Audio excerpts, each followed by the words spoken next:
आध्यात्मिक ज्ञान प्राप्ति का समय भी युवावस्था।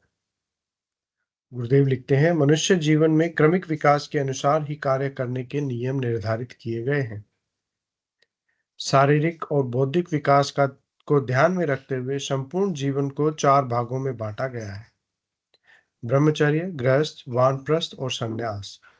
प्रथम 25 वर्षों में विद्याध्ययन अर्थात भौतिक और आध्यात्मिक ज्ञान की प्राप्ति ब्रह्मचर्य धर्म का पालन करते हुए करने का विधान निश्चित किया हुआ है।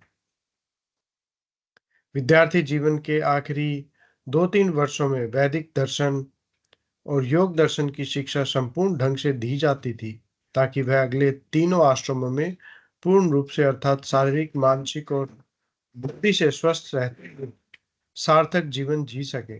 दूसरे 25 वर्ष गृहस्थ धर्म का पालन करने के लिए निश्चित किए हुए थे। तीसरे 25 वर्ष वानप्रस्थ धर्म के लिए निश्चित थे। इसमें मनुष्य गृहस्थ में रहते हुए भी ब्रह्मचर्य व्रत का पालन करता था और अपने संपूर्ण अर्जित ज्ञान की शिक्षा अपनी संतानों को देकर उनका पथ प्रदर्शन करता था। इस प्रकार उसकी संतानें भी जो ब्रह्मचर्य और गृहस्थ आश्रम में होती थी, सार्थक जीवन जीने के लिए संपूर्ण व्यवहारिक ज्ञान प्राप्त कर लेती थी। इसके बाद वह घर का संपूर्ण त्याग करके पूर्ण रूप से सन्यासी का जीवन बिताने जंगलों में चला जाता था। उपयुक्त व्यवस्था त्रेता और द्वापर में रही होगी, जब मनुष्य की क्षमता और संसार का वातावरण पूर्ण रूप से ठीक था। उन युगों में तामसिक वृत्तियों की प्रधानता नहीं थी, अतः मनुष्य का चरित्र बहुत उज्जवल था। परंतु जब से कलयुग का प्रहर प्रारंभ हुआ है, तामसिक वृत्तियों ने सभी धर्मों को छिन्न भिन्न कर दिया है। मनुष्य पूर्ण रूप से स्वेच्छाचारी हो गया है।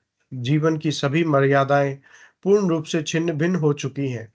हम जिस वैदिक दर्शन और योग दर्शन की बात करते हैं, वह व्यवहारिक जीवन से लोकप्राय हो चुका है।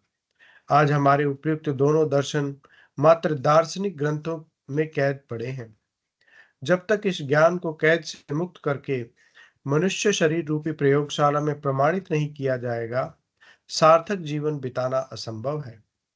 काल के गुण धर्म के कारण योग दर्शन लुप्त प्राय हो गया है। सांख्य दर्शन निरंतर उन्नति कर रहा है। उसकी सभी उपलब्धियों पर पूर्ण रूप से तामसिक वृत्तियों का आधिपत्य है। अतः उसका उपयोग वे वृत्तियां मात्र अपने स्वार्थ के लिए कर रही है। ऐसी स्थिति में मानव शांति एक सुखद कल्पना मात्र है। तामसिक वृत्तियों के कारण ईश्वर कल्पना का ही विषय है। जीवन की सच्चाई लुप्त हो चुकी है। एक सर्वमान्य सिद्धांत बन गया है कि अध्यात्म ज्ञान प्राप्ति का समय मात्र वृद्धावस्था ही है।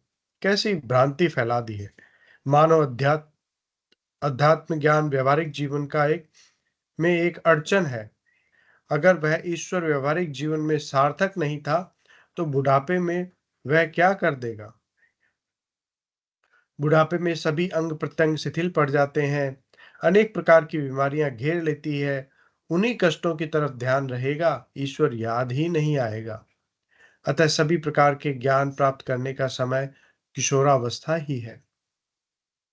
अध्यात्म ज्ञान विज्ञान मनुष्य को पूर्ण सार्थक जीवन जीने के योग्य बनाता है। हमारे धर्म में घुसी हुई भ्रांति के कारण ही धर्म का पतन हुआ है। मेरे पास प्रथम बार कुछ पॉलिटेक्निक कॉलेज और मेडिकल कॉलेज के छात्र आए। उन्होंने पूछा, अध्यात्म विज्ञान कैसा विज्ञान है और मनुष्य जीवन में इसकी क्या सार्थकता है। मैंने कहा, जहां आपका भौतिक विज्ञान खत्म होता है, अध्यात्म विज्ञान वहां से शुरू होता है।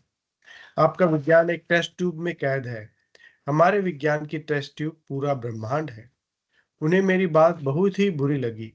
उन्होंने ताने के रूप में कहा, हमारे वैज्ञानिक तो चंद्रमा पर पहुंच गए और आप लोग पहुंच गए रसातल में, और आप अध्यात्म विज्ञान रूपी काल्पनिक ज्ञान को बड़ा बताते हो। मैंने कहा, बेटा, आपकी बात ठीक है, परंतु जहां सच्चाई है वहां तो वैसा ही है जैसा मैंने कहा। इससे वे और उत्तेजित हो गए और मेरी तरफ हाथ से इशारा करते हुए कहा, आप ही सच्चाई बताने निकले हैं क्या? दूसरे बड़े बड़े मठाधीश क्या कर रहे हैं? मैं अच्छी तरह जानता था कि मुझे यही बातें सुनने को मिलेंगी। मैंने कहा, देखो बेटा, जैसा चाहो प्रमाण पत्र दे जाना, मैं सहर्ष स्वीकार कर लूंगा। परंतु प्रमाण पत्र देने से पहले मेरी बात तो सुनो। तो वे कुछ शांत हुए और सुनने समझने के लिए तैयार हो गए। मैंने कुंडली महाविज्ञान, योग दर्शन और शक्तिपात की बात समझाकर इस संबंध की पुस्तकें उन्हें दे दी। वे पुस्तकें अपने हॉस्टल में ले गए। कई साथियों ने उन्हें पढ़ा। इसके बाद करीब 25-26 छात्र मेरे पास आए और बोले कि पुस्तकों में जो लिखा है उसकी अनुभूति जब तक हमें नहीं होती, हम नहीं मानेंगे। मैंने कहा, कोई भी नहीं मानेगा। जिस प्रकार ध्यान की विधि मैंने बताई, वे मेरे सामने बैठकर ध्यान करने लगे। जो ही मन शांत हुआ, उन्हें कुछ आनंद आने लगा और जो ही वे लोग मानसिक रूप से तैयार हुए, शक्तिपात की लहर उनमें प्रवेश कर गई और सभी को योगी क्रियाएं स्वतः होने लगी। करीब आधे घंटे बाद मुद्राएं बंद हो गई। मैंने उनसे पूछा, आप लोग यह कैसी कसरत करने लगे? क्या मेरा कमरा खेल का मैदान था? लड़कों की स्थिति बड़ी विचित्र हो गई। कहने लगे, हमने नहीं किया, यह तो हमारी इच्छा के विपरीत हो गया। मैंने कहा, मैं देख रहा था, आप ही कर रहे थे।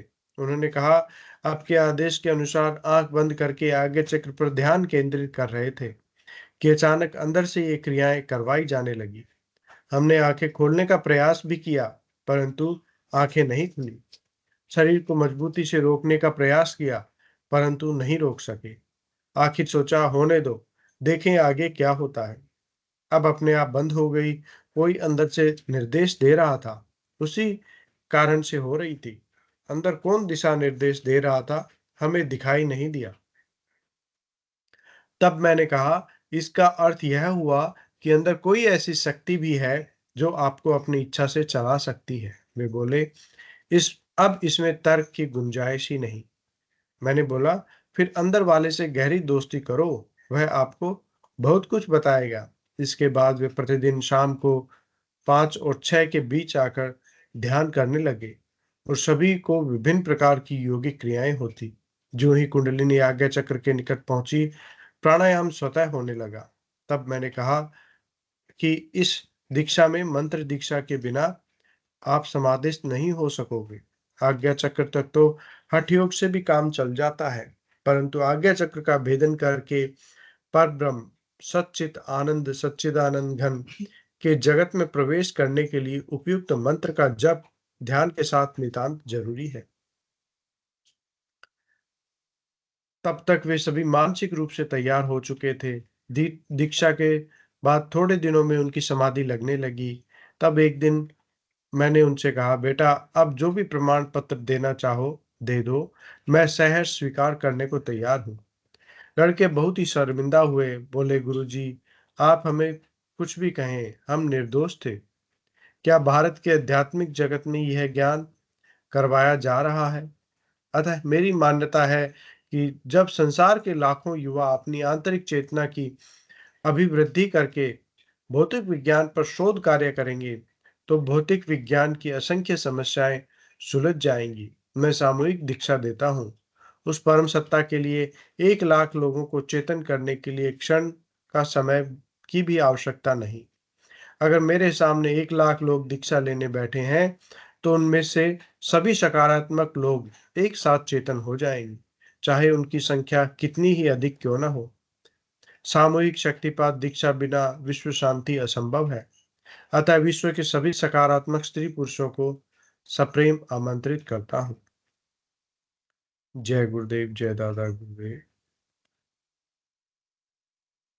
आज हमने